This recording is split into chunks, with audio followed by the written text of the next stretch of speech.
Okay, I admit it. There's one term from the electric vehicle world that I have started using. Okay. State of charge. Oh, Lord. 'Cause Help us all. If you have an electric car or truck, then you're going to learn to use that phrase all the time. I've got 60% state of charge. I'm not going to have that problem. You're not? No, because I want real gas.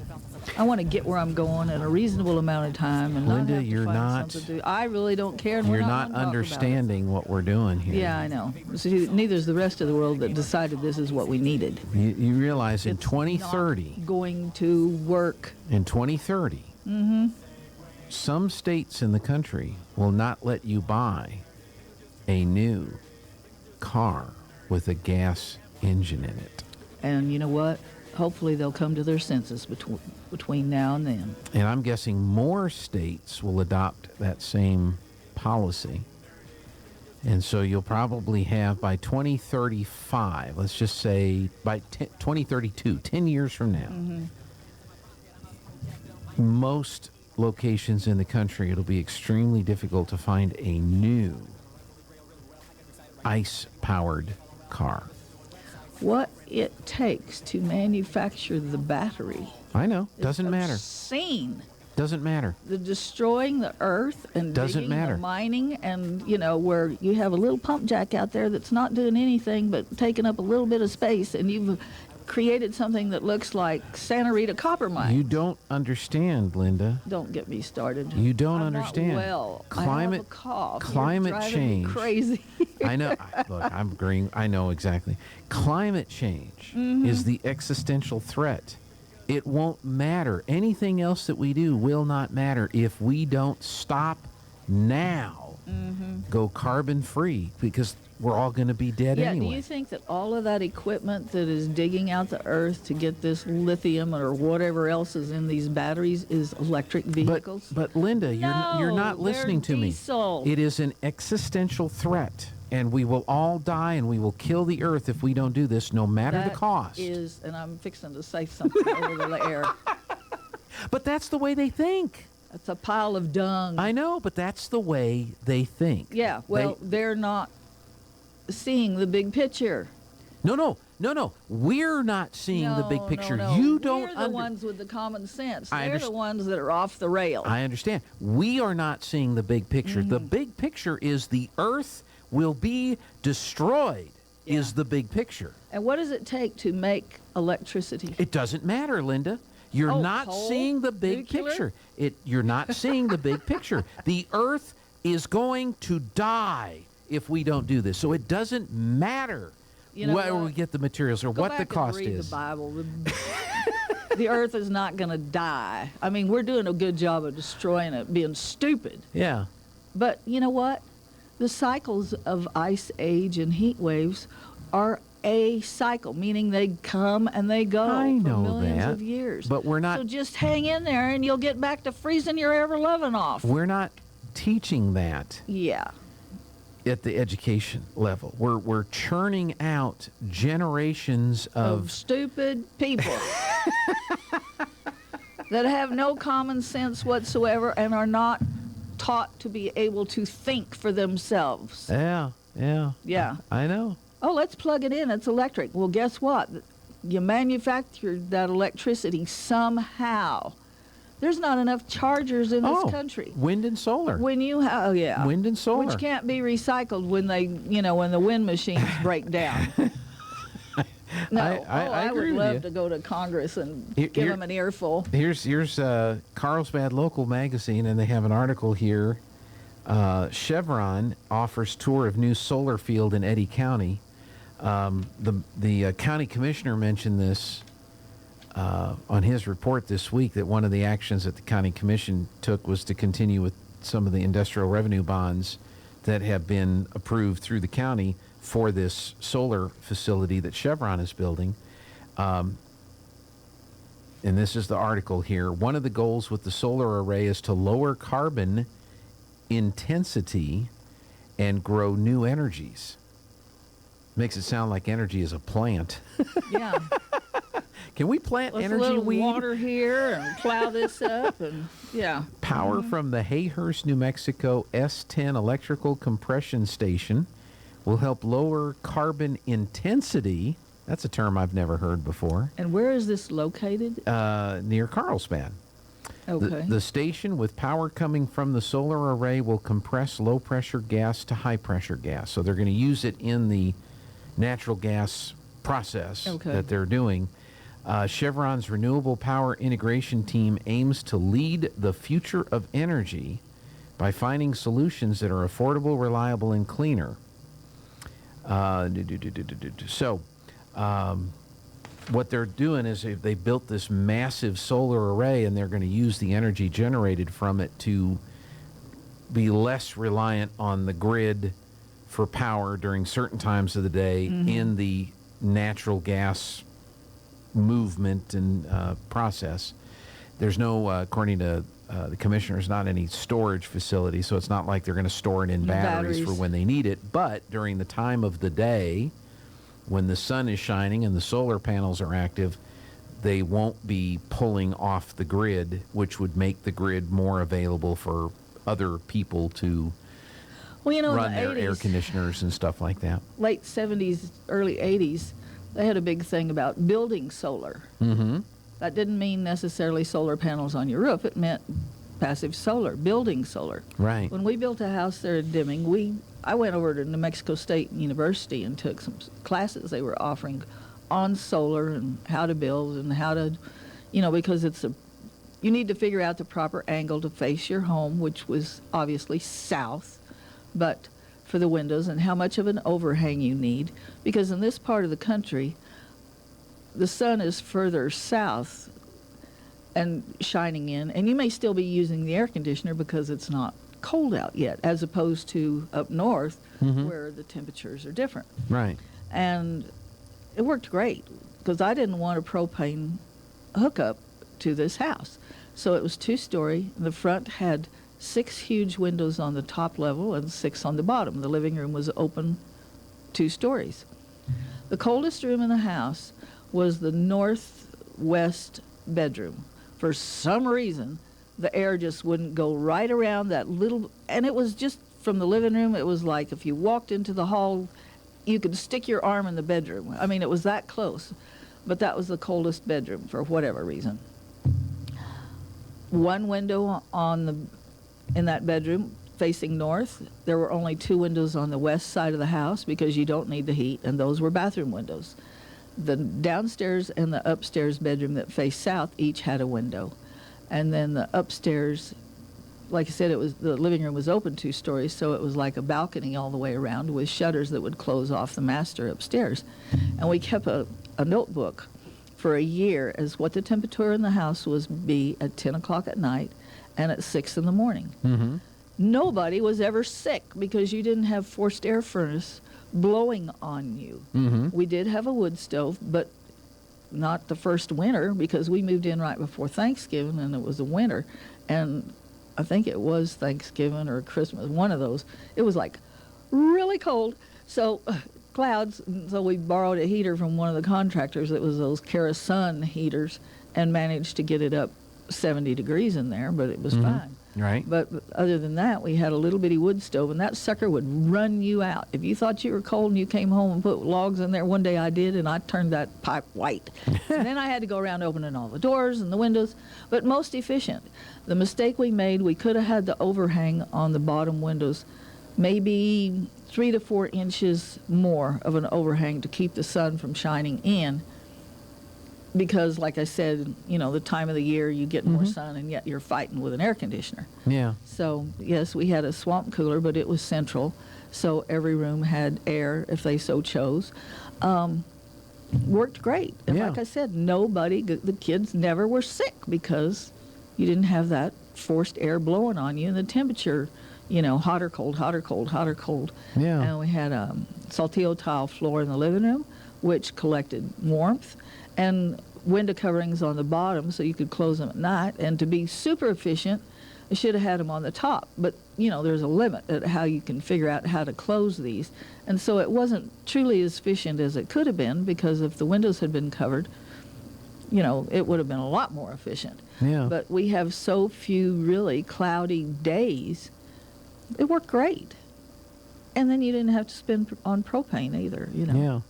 Well, I think a lot of people are looking at solar now just because of how expensive their gas and electric bills are, because of all the surcharges and the supply chain yeah. issues and everything else. And it doesn't sound like we're fixing the long-term problem. If anything, we're shutting down coal plants and going to leaning more on wind and solar. Even though we don't have the storage capability, and if all we have left are natural gas plants to supplement the grid, then you know what that's going to do to the price of natural gas. Oh, yeah. Because there's not any competition there for different Right. types of generation. And so we're lining ourselves up, and we're setting ourselves up for some massive expenses. And I think some people want that on purpose. They want to drive us in that direction on purpose to send us back to the Stone Age in terms of our activity, our level of activity. But I go back to what you said earlier, is that, well, where is the electricity going to come from? Yeah, that has to be generated. It's just because you plug something into the wall. Mm-hmm. Well, guess what? All that comes from something. You have to make it. It's not something that you just run a wire and magically you have electricity. Yeah. No. Yeah. Unfortunately, Nikola Tesla, not the car guy, but the inventor, tried that and could not make it work. One of his dreams was to just control the flow of electricity through the air. And so through his capture it, Okay. and then just kind of transfer through the air, kind of like how cell signals work and other radio signals work and TV signals work that fly through the air. Mm-hmm. And he never could figure out how to make that work. He was brilliant in so many areas and enhanced so many things in the early days of generation and distribution of electricity. Mm-hmm. But that was one of his dreams that he could envision, but he couldn't That make it work. almost sounds like what have you been smoking? But whatever. But that would have been interesting if we could harness the natural electricity that's in the air. But I don't know. And you're clean and beautiful. You talk about recycling, and you got your shred day, and we recycle cans, and we recycle cardboard, and we recycle electronics. But here in a few years, California is the first state that's really going to be hit hard. We're hitting end of life for all these solar panels, and that were put in 20, 25 years ago. You can't throw them in the landfill. There's toxic chemicals and stuff like that. Surprise, guys. What are you going to do? Recycled. And then the wind turbines that we've been constructing all over the countryside. They have a shelf life. They have a shelf life too, or things happen to them, and they're not like other materials that can be broken down. Unless they get broken, they're however many feet long of this material. If you've ever seen the blades going through town on a flatbed. Yeah. Good grief. Yeah. It's unreal. And it takes fossil fuels to lubricate and all that kind of stuff. And if we decide that we want to kill oil and gas today, that's fine. Where's the rubber going to come from for your tires? Where's the asphalt going to come from for your roads? Yeah, they don't think about that. Where's the materials that are going to come from? Plastic. For your phones and your tablets? And how is the stuff going to get to where it needs to go? How are we going to get it from China? Yeah. Electric ships? Electric ships. Yeah, that's going to fly. Right. And would you hop on the electric airplane? No. There is no thinking about that. It's a flat no. So I prefer that good jet fuel. Yeah. There was a clip of some idiot. Sorry, we can't have a war today. Our planes are all charging. Our planes are charging. Yeah, how does that sound? Exactly. Well, we'll just fight at night, but we'll attack at night. There's some people that actually say we ought to end all farming. And it's like, really? What have they been smoking? Where's your food going to come from, you stupid, blithering idiot? And that's happening in agriculture now. There's countries around the world that are putting massive restrictions on the access to the fertilizers and the other chemicals that we use that have allowed us to go from having a mostly agricultural economy and culture to an industrial culture with a few farmers feeding the world. Yes. And we're about to kill that because we've got to roll it back to non-pesticides, non-chemicals, non-geogenetic design, Well, guess all what? this You other just kind of don't stuff. go to Walmart and get it off the cooler. Apparently, that's what they think It's you not do. manufactured in the little back room with I a bunch know. of little elves. God, people are stupid. I know, but they're I unbelievably think stupid. the Netherlands is one of the countries now that they're imposing these European carbon restrictions, and Well, the I'll tell you farmers what. are going like, well, we can't farm, and then you've got people that say, yeah, we need to get rid of farming because of it's commercialized and it's, all this other kind of stuff. There won't be any obese people left.